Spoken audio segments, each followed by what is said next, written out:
Hello दोस्तों, जय श्री राम, जय बालाजी महाराज की। आपका मेरे यूट्यूब चैनल हनुमंत कृपा 0005 में स्वागत है। तो सभी साथियों, जय श्री राम, जय बालाजी महाराज की। साथियों, आज हम हनुमान चरित के हनुमान अंक में आपको आदर्श धर्म रक्षक, कठोर सेवक हनुमान जी महाराज के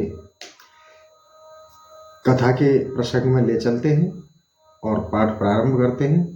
पहले हनुमान जी की वंदना कर लेते हैं, फिर अपना कथा पाठ आपके लिए प्रारंभ करेंगे। श्री गुरु चरण सरोज रज, निज मन मुकर सुधारे। बरनहु रघुबरु बिमल जसो, जो दायक फल चारे। बोधहीन तनु जानिके, सुमिरो पवन कुमार। बल बुद्धि विद्या देहु मोहे, हरहु कलेश विकार। सियावर राम जय जय राम।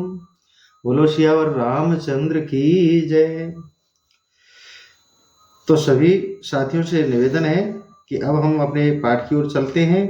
कठोर सेवक, धर्म के आदर्श श्री हनुमान जी। अनंत श्री स्वामी जी श्री अखंडानंद सरस्वती जी महाराज द्वारा ये रचित है। इस पाठ को मैं आपके सामने रख रहा हूँ। आप इसको श्री हरि चरणों में ध्यान लगाते हुए, श्री बालाजी के चरणों में ध्यान लगाते हुए श्रवण कीजिए और बालाजी के चरित्र का आनंद उठाइए। तो श्री स्वामी जी अखंडानंद महाराज जी क्या लिखते हैं, आप सुनिए। स्वयं भगवान शंकर अपने प्रियतम आराध्य देव भगवान श्री रामचंद्र जी के सेवकों के लिए अवतार लेना चाहते हैं। स्वाभाविक ही यह प्रश्न उठा कि सेवा धर्म का निष्ठापूर्वक अनुष्ठान करने के लिए कौन सा शरीर उपयोगी रहेगा।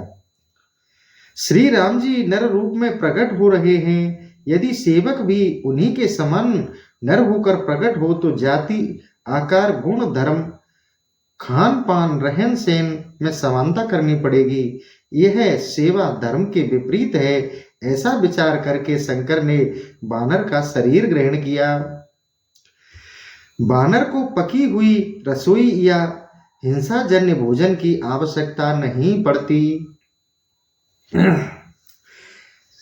साथियों, इस प्रसंग को आप बड़े ध्यान से और बड़े रोचक तरीके से सुनिए, आनंद आएगा। ऐसा विचार करके शंकर ने बानर का शरीर ग्रहण किया। बानर को पकी हुई रसोई और हिंसाजन्य भोजन की आवश्यकता नहीं पड़ती। उसे घर की आवश्यकता नहीं, बिस्तर, श्रृंगार, प्रसाधन आदि अपेक्षित नहीं। कहीं भी कैसे भी काम चल सकता है। हिरण्यगर्भ की क्षमता उनके अनुराग रंजित शरीर में प्रकट है। सदाशिव एवं महाविष्णु का अनुग्रह है। रुद्र की संहार शक्ति है। प्राणवायु का बल है। केसरी की वीतरागता है। अंजनी की बुद्धि है। इस प्रकार सेवा धर्म की समग्रता स्पष्ट दृष्टिगोचर होती है। सब देवताओं के वाहन होते हैं, परंतु मारुत नंदन के लिए उसकी अपेक्षा नहीं है। उनकी सर्वत्र अप्रीत गति है। सेवा धर्म की पूर्णता के लिए यह सब अनिवार्य है। न केवल श्री राम भद्र की सेवाओं के लिए ही, किंतु श्री राम भक्तों की सेवाओं के लिए भी वे सर्वत्र सर्वदा एवं सर्वथा तत्पर रहते हैं। सीता, लक्ष्मण, भरत, विभीषण, सुग्रीव, वानर, भालू और वर्तमान काल के अयोग भक्तों तक की सेवा उनके द्वारा संपन्न होती रहती है। किसी भी स्तर के भक्त की सेवा करने में उन्हें कोई संकोच नहीं है। इतना ही नहीं, निम्न से निम्न कोटि के भक्तों को उनसे सेवा लेने में किसी प्रकार का संकोच न हो। मानो इसी कारण वे वानर शरीर से प्रकट होते हैं। लोक व्यवहार में ऐसा देखा जाता है कि अन्याय मार्ग पर चलने वाले बेईमान, चोर, लुटेरे भी उनकी शरण ग्रहण करके और उन्हें जय सिया राम सुनाकर लाभ उठाना चाहते हैं और उठाते हैं। हनुमान जी का शरीर प्रापंचिक अथवा भौतिक नहीं है। अनाहत ब्रह्म ध्वनि रूप राम राम के स्पंदन से उनका एक एक क्षण, एक एक कण एवं मन का एक एक संकल्प अनुप्राणित है। श्री राम जी ही सेवात्मक अभिव्यक्ति हैं। अंजना नंदन प्रत्यक्ष रूप से की गई सेवा सबकी पहचान में आती है, परंतु भक्त का सूक्ष्म दृष्टिकोण परोक्ष रूप से भगवान की सेवा करता है। इसका रहस्य यह है कि जब तक सेवक अपने में अज्ञान और न्यूनता का भाव धारण नहीं करेगा, तब तक वह अपने स्वामी के ज्ञान और पूर्णता को विश्वचित बनाने की सेवा नहीं कर सकता।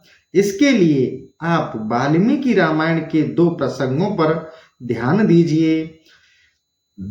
अब वाल्मीकि रामायण का प्रसंग बता रहे हैं सरस्वती जी, आप उसको ध्यान से श्रवण करें। मारुति मौन सेवक हैं, उनमें रति शब्द का अभाव ही है। ऐसा भी कह सकते हैं कि उनकी रति में माँ प्रभा यथार्थ अनुभव भरपूर है। उनकी रति वाणी भी सीता की वाणी है। उनकी वाणी में परा पश्यन्त्यता सौंदर्य वेखरी में भी उतरता है। किष्किंधा कांड के प्रारंभ में भगवान श्री रामचंद्र जी ने स्वयं उनके वाक्य विन्यास की भूरी भूरी प्रशंसा की है। वे एक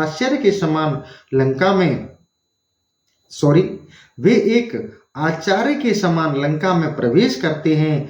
समुद्र उनकी यात्रा में व्यवधान नहीं, उन्हें विश्राम की आवश्यकता नहीं, माया छाया का विघ्न प्रभावित नहीं कर सकता। स्वर्ण लंका प्रलोभित नहीं कर सकती। विवेक के समान वे शांतिमय सीता को ढूंढ निकालते हैं और मानो प्रबल वैराग्य के द्वारा स्वर्ण लंका को भस्म कर देते हैं।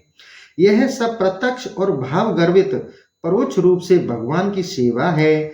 उनकी सेवामयी दृष्टि उस समय पराकाष्ठा पर पहुंच जाती है जब वे सीता माता से प्रार्थना करते हैं कि आप हमारी पीठ पर बैठ जाइए, मैं अभी आपको श्री राम के पास ले चलता हूँ।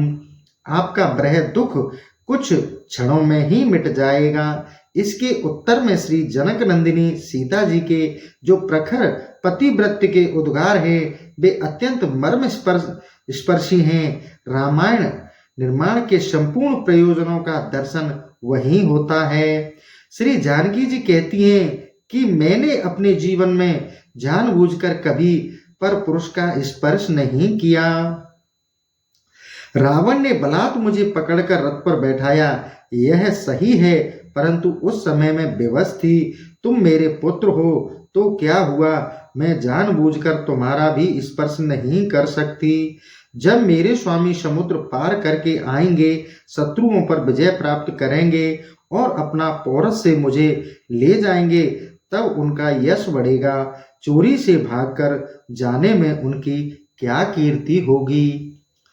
सारा रामायण श्री सीता जी की उदार और उदात्त महनीय चरित्र है। यदि हनुमान जी ऐसे प्रसंग में अपनी चंचलता अथवा अपने उथले विचार प्रकट न करते तो सीता जी के अमर वचन एवं प्रेमोद्गार उन्हें कैसे मिल सकते थे। आप सूक्ष्मता से देखें, इस वचन के द्वारा जनता के हृदय में जननी के प्रति सद्भाव की कैसी निर्दिशय प्रतिष्ठा जमी है और भगवान श्री रामचंद्र जी के प्रेमाकुल हृदय को कैसा निरुत्तर शांतिदायी आश्वासन प्राप्त हुआ जो किसी दूसरे प्रकार से प्राप्त नहीं हो सकता था। सच है, सीता राम दोनों की ऐसी सेवा हनुमान जी के अतिरिक्त और कोई नहीं कर सकता था। अब दूसरा प्रसंग देखें। श्री सीता जी के हृदय में कितनी करुणामयी उदात्त एवं उदारव्रति है। भगवान श्री राम के प्रति कितना अगाध अबाध प्रेम रत्नाकर छलक रहा है। यह श्री हनुमान जी के कारण ही अभिव्यंजना प्राप्त कर सका है। लंका विजय के पश्चात श्री राम जी के शुभ संदेश को लेकर केसरी किशोर अशोक वन में जाते हैं। वहां वे एक ऐसी भूमिका अभिनय प्रकट करते हैं जो सचमुच उनके स्वरूप अनुरूप नहीं है। वे कहते हैं, माँ आप आज्ञा दें तो आपको सताने वाली इन निशाचरियों को इनके किए का फल चखा दूं, रौन दूं, घसीट दूं, नोच दूं, मार डालूं। केवल आपके संकेत भर का विलंब है। निश्चय ही हनुमान जी के वचन श्री सीता जी के हृदय को निवारण रूप में प्रकट होने का अवसर देने के लिए ही है। श्री जानकी माता के हृदय का यह तत्कालिक अवतार विश्वमान के लिए प्रेरणा का शाश्वत स्रोत रहेगा, इसमें संदेह नहीं।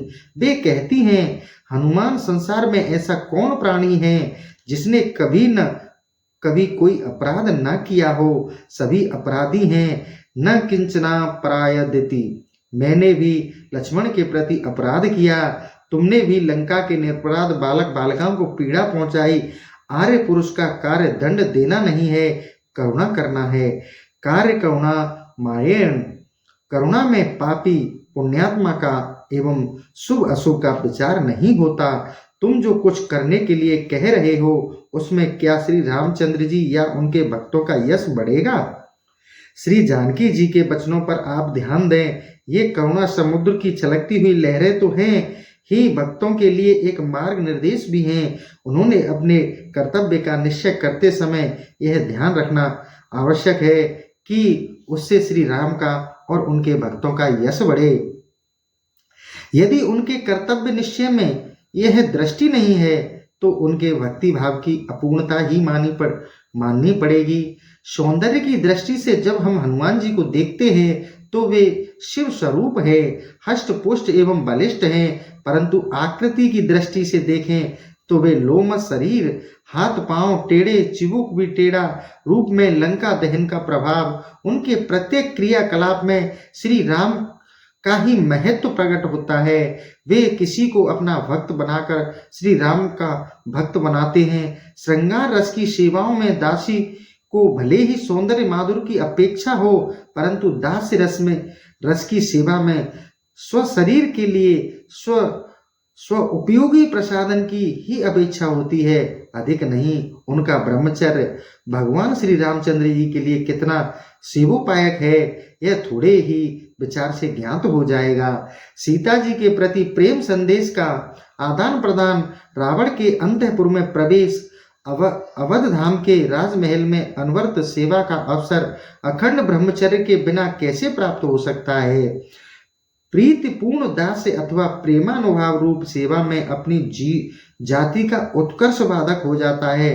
भगवान श्री रामचंद्र को सेवा की आवश्यकता हो और सेवक अपने व्यक्तिगत कर्तव्यों के पालन में संलग्न हो, स्नान संध्या बंधन नित्य क्रम आदि में मग्न हो, उसकी ऊंची जाति का अभिमान छोटी मोटी सेवा करने में विघ्न करता है हो तो यह सेवक का दुर्भाग्य ही समझना चाहिए। अपने खान पान के लिए पृथक व्यवस्था करनी पड़ती हो, यदृच्छा प्राप्त फल फूल मूल आदि से काम न चल जाता हो तो निश्चय ही प्रेम रस की सेवा धारा के अकुंठ प्रभाव में प्रतिबंध आ जाएगा। अतएव सेवा धर्म केवल अनन्य सेवा के लिए होता है, उसमें स्वसेवा नहीं होती, अन्य सेवा भी नहीं होती। स्वामी की सेवा में जो सहायक सेवा होती है वह भले ही अपनी हो या पराई सेवकों को स्वीकार है, इसके अतिरिक्त नहीं। श्री हनुमान जी ने उत्कृष्ट जाति के सम्याश्रण का परित्याग करके इस भाव को स्पष्ट कर दिया है। पुराणों में उल्लेख मिलता है कि बाल्यावस्था में हनुमान जी बल अप्रतिभट था, कोई उनके क्रियाकलापों में बाधा नहीं डाल सकता था। चांचल्य जाति सिद्ध था, सूर्य तक को भी निगल जाने का प्रयास किया। ऋषियों के लिए आवश्यक फल मूलदायक वन वृक्ष विध्वंस किया। ऋषियों ने शाप दिया, तुम्हें अपने बल का विस्मरण हो जाएगा। यह शाप नहीं, ज्ञान दान है। इसके कारण अपनी सुगणता और सबलता बाधित हो गई, उपाधि मूलक बल का तिरस्कार हो गया। वे इतने बलिष्ठ होने पर भी सामान्य बानर के समान रहने लगे। सेवक का बल स्वामी की सेवाओं के लिए प्रकट होने पर ही सार्थक होता है। जब समुद्र लंघन की आवश्यकता पड़ी, जामवंत ने बल का स्मरण करा दिया। बस क्या था, बात की बात में काम पूरा हो गया। श्री हनुमान जी के मन में जामवंत के द्वारा उद्वेलित बल में भी यह मेरा बल है ऐसी अभिमत नहीं हुई। उनकी दृष्टि में सब बल स्वामी का बल है। परमेश्वर का बल है। वे न केवल अपने बल प्रकाश को प्रत्युत रावण दी के बल प्रकाश को भी भगवान का ही बल समझते हैं। गोस्वामी जी ने रावण के सन्मुख जाके बल लवलेश थे। गोस्वामी जी ने रावण के सम्मुख जाते हैं, हनुमान जी जब क्या कहते हैं, जाके बल लवलेश थे, और भगवान श्री राम के सम्मुख तब प्रताप बलनाथ कहकर इसी भाव की अभिवंदना की है। उनकी अबाधमयी दृष्टि में अपना आत्म निर्मल और निर्गुण ही है। विशेषताएं तो सब परमेश्वर के बल की हैं। भगवान श्री रामभद्र ने मारुति को क्या संदेश देकर सीता के पास भेजा था, यह किसी को ज्ञात नहीं था। यदि यह प्रकट कर दिया जाता कि हनुमान के द्वारा ही संदेश भेजा गया है, तो दूसरे वानर अपने कार्य में उदासीन हो जाते एवं अपनी अयोग्यता मनन करके सैन्य संग्रह में भी उत्साहहीन हो जाते। परंतु अपने स्वामी के मंत्र को, संदेश को गुप्त रखने की अद्भुत क्षमता महावीर में देखी गई। साथ ही स्मृति ऐसी कि करुणा निधान रघुनंदन का संदेश उन्हीं के शब्दों में ज्यों का त्यों बोला गया। प्रेम का तत्व श्री राम मन ही जानता है और वह निरंतर सीता के पास ही रहता है। निश्चय ही सेवक की स्मरण शक्ति कैसी होनी चाहिए, इसका यह एक उत्तम आदर्श है। सेवक को अपने स्वामी का कार्य संपन्न किए बिना स्वयं किसी सेवा स्वीकार नहीं करना चाहिए। यह मैनाक के प्रसंग में स्पष्ट है। राम काज कीनो बिन मोहे कहाँ विश्राम। यह एक अमर वाणी है। नाग माता के मुख से दुगना अपने आकार को बनाते जाना और उसका मुंह अतिशय बड़ा हो जाने पर छोटे आकार में उसमें प्रवेश करके निकल आना, यह बुद्धि कौशल है। स्वर्ण लंकिनी के प्रलोभनों में निर्लोभ और उसके भय प्रदर्शन में निर्भय, यह सेवक का ही धर्म दर्शन है। शत्रु की नगरी में प्रविष्ट होने के बाद केवल आज्ञा पालन करके लौट आना इतना ही सेवा का कर्तव्य नहीं होता। अभी तक शत्रु असावधान है, उसके यंत्र मंत्र तंत्र गुप्त नहीं रखे गए हैं। हनुमान की प्रतिभा ने उसे उस समय श्री राम के विजय के लिए जितने मार्ग थे सब प्रशस्त कर दिए, यंत्र ध्वस्त कर दिए, ब्रह्मास्त्र आदि के मंत्र ज्ञान स्पष्ट हो गए, शासन तंत्र भयभीत हो गया, सैनिकों के हृदय में खलबली मच गई। श्री राम का एक गुप्तचर इतना प्रभावशाली है तो वे और उसकी सेना कितनी सामर्थ्यशाली होगी। उसकी क्षमता के पारावार को कौन पार कर सकता है। शत्रुओं के हृदय में इस भय का संचार कर देना बल बुद्धि निधान पवन नंदन के ही बस की बात थी। उनमें प्रतिभा के साथ शांति है, बुद्धि के साथ आज्ञा पालन है, स्मृति के साथ गोपन है, बल के साथ नियंत्रण है, शारीरिक पुष्टि के साथ ब्रह्मचर्य है, साथ ही जीवन एकमात्र उद्देश्य भगवान श्री रामचंद्र जी की सेवा है।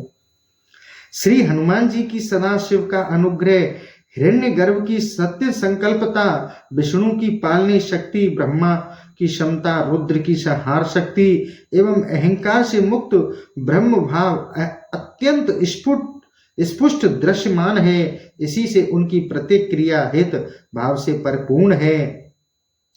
जो मनुष्य लोक व्यवहारों में प्रयत्न पूर्वक अपनी स्वार्थ पूर्ति के कर्तव्यों में संलग्न रहता है, वह परोपकार के लिए अपनी शक्ति वृत्तियों का ठीक ठाक उपयोग नहीं कर सकता। परंतु जिस सत्पुरुष ने संसार के संपूर्ण मलों का परित्याग कर दिया और अपनी पूर्णता का बोध प्राप्त कर लिया, उसके हृदय में चितस्य भाववश जो इच्छा का उदय होता है, वह केवल लोक उपकार की दृष्टि से जो कर्तव्य है उन्हीं के लिए होता है।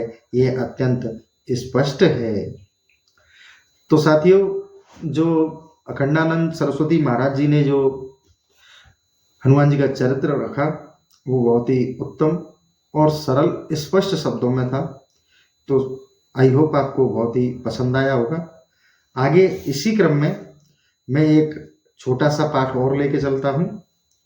ये महान अंक का, हनुमान जी के अंक का महान हनुमान नाम से एक लेख है जो महामंडलेश्वर स्वामी श्री भजनानंद जी सरस्वती महाराज जी का है। आप इसे भी श्रवण करें। थोड़े समय का है, ज़्यादा समय नहीं लगेगा इसमें। तो प्रभु का चरित्र जब मैं पढ़ता हूँ तो मेरी अंतरात्मा को लालसा हो जाती है, एक लालच में आ जाती है कि इसे और पढ़ा जाए। तो साथियों, आप भी चित्त लगा के सुनिए, एक छोटा सा पाठ और हम पढ़ते हैं। तो महान हनुमान महामंडलेश्वर स्वामी श्री भजनानंद जी सरस्वती महाराज द्वारा लिखित रचित है, आप इसे श्रवण करें।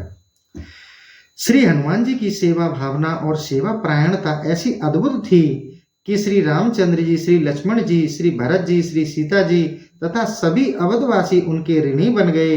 इतना महान होकर भी हनुमान जी श्री रामचंद्र जी महाराज के समक्ष सदैव अभिमान रहित मूर्ति ही रहे। उनकी यह निहंकारता अनेक स्थलों पर देखने में आती है। जब श्री हनुमान जी लंका में श्री सीता जी का समाचार लेकर लौटे और भगवान श्री रामचंद्र ने सब पूछकर तथा जानकर उनके महान कार्यों की भूरी भूरी सराहना प्रारंभ कर दी, तब दैन्य मूर्ति श्री हनुमान जी ने बड़ी विनम्रता पूर्वक कहा, रघुनाथ जी, बंदर का बस यही पुरुषार्थ है कि वह एक डाल से दूसरी डाल पर कूद जाता है। यदि मेरे द्वारा कोई कार्य संपन्न हुआ है तो यह सब आपका ही प्रताप है। नाथ, इसमें मेरी प्रभुता बड़ाई कुछ भी नहीं। इतना बड़ा कार्य करके भी हनुमान जी के चरित्र में निर्भिमानता पद पद पर प्रकट हो रही है। ऐसी निरभिमान की प्रकाष्ठा श्री हनुमान जी के प्रति सभी अवधवासी चिर ऋणी हैं। भगवान श्री रामचंद्र जी के वनगमन के समय उनसे माता कौशल्या कहती हैं, बेटा, अयोध्या वासियों को छोड़कर तुम वन जा रहे हो, परंतु तुम्हारे वनवासी अवधि जल हैं और अवधवासी मछली की भांति हैं, इसलिए अवधि बीतने पर तुरंत ही आ जाना, अन्यथा मछली के समान प्रिय परिजनों का जीवन असंभव है। भगवान श्री राम के वनगमन के बाद सब लोग उनके दर्शन के लिए नियम उपवास करने लगे। वे भूषण और भोग सुखों को छोड़कर 14 वर्षों की अवधि पर जी रहे हैं। राम दरस लगे लोग सब करत नेम उपवास, तज तज भूषण भोग सुख जियत अवधि की आश, सियावर राम जय जय राम। यह तुलसीदास जी द्वारा रचित चौपाई थी जो रामचरितमानस से यहाँ श्री भजनानंद जी महाराज ने लिखी है। श्री राम जी की प्रतीक्षा करते करते 14 वर्ष व्यतीत होने आए। अब 14 वर्ष का एक दिन शेष रह गया। श्री भरत जी कुछ आसन पर बैठकर प्रतीक्षा करने लगे। रहूं एक दिन अवधि अधारा, समुझत मन दुख भयऊ अपारा। तो भरत जी कहते हैं कि श्री भरत जी ने सोचा कि आज यदि भगवान नहीं आए तो अयोध्यावासी मर जाएंगे, जल ही नहीं रहेगा तो प्रजा रूपी मछली कैसे जिएगी। ऐसा सोचकर श्री भरत जी ने स्वयं अपने शरीर का ही सर्वप्रथम त्याग करना उचित समझा। उसी समय श्री हनुमान जी आकर देख रहे हैं।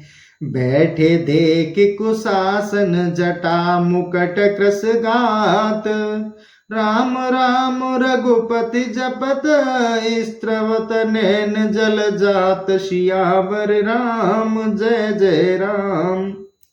भरत की स्थिति को देखकर हनुमान जी गदगद हो गए और फिर श्री राम आवागमन का समाचार सुनाकर श्री हनुमान ने न केवल भरत जी के अपितु संपूर्ण वासियों के जीवन की रक्षा की। फिर भगवान श्री राम के दर्शन से स्वाभाविक ही सारे अयोध्या वासियों का मन प्रसन्न हो गया।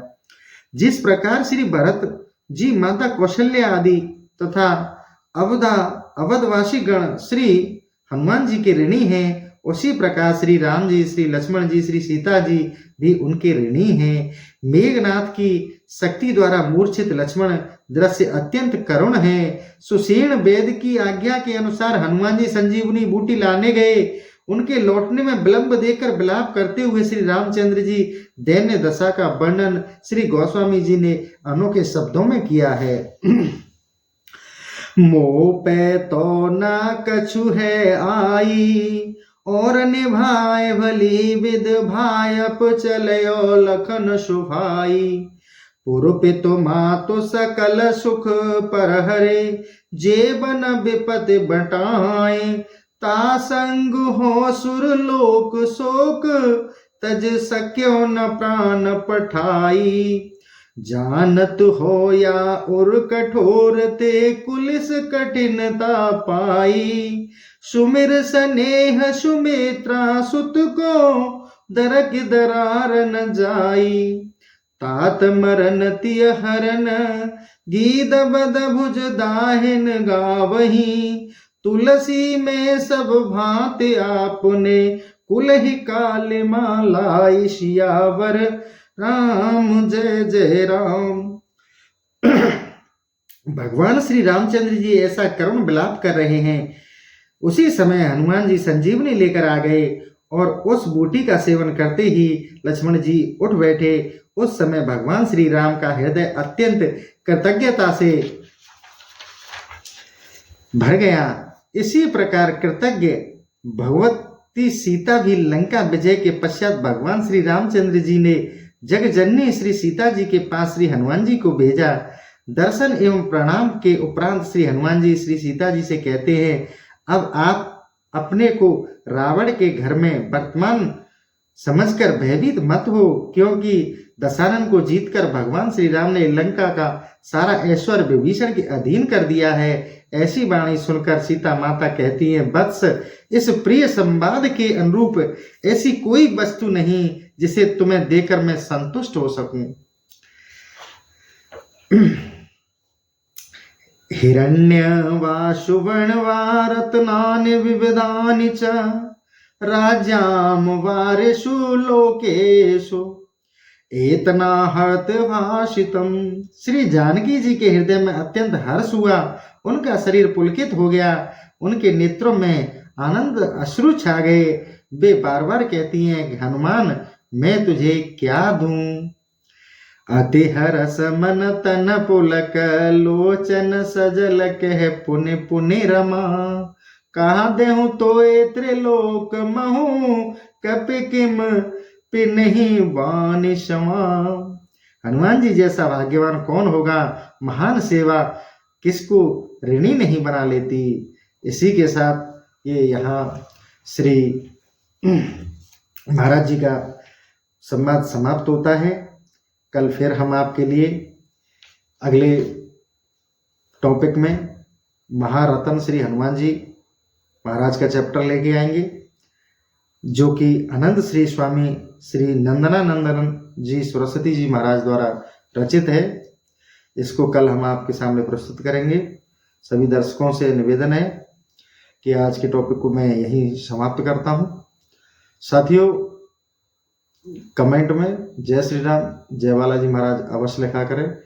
और मेरा पाठ आपको अच्छा लग रहा है, भाषा शैली ठीक है, सुनाई ढंग से दे रहा है, आनंद आ रहा है, नहीं आ रहा है, कमेंट में अपनी अभिव्यक्ति जरूर प्रकट करें, जिससे हमें मोटिवेशन मिले और आपके लिए अच्छे से अच्छे बालाजी से जुड़े, बालाजी के चरित्र से जुड़े पाठ आपके लिए प्रस्तुत करें। तो साथियों, सभी अपना अपना कमेंट जरूर दें और कमेंट में जय श्री राम जय बालाजी महाराज अवश्य लिखें। इसी के साथ सेशन को यहीं समाप्त करता हूँ। जय श्री राम जय बालाजी महाराज।